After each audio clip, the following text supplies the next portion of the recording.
We got nothing when we turn the key. The carb is actually wired to this toggle switch, so you won't hear that click. But so we got nothing there. Let's check for wiring. I'm down basically to the starter or the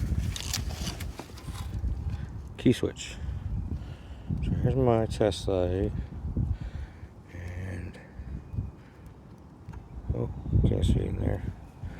This thing has no asses, which is a pain in the ass. But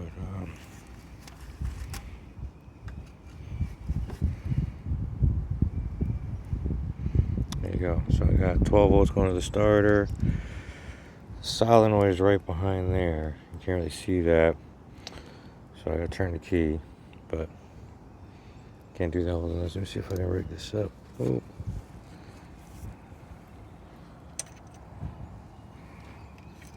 There we go.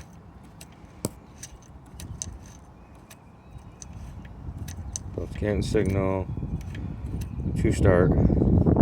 It's power, obviously. It's power there. So I'm going with bad starter solenoid. Thought it was a key switch too, but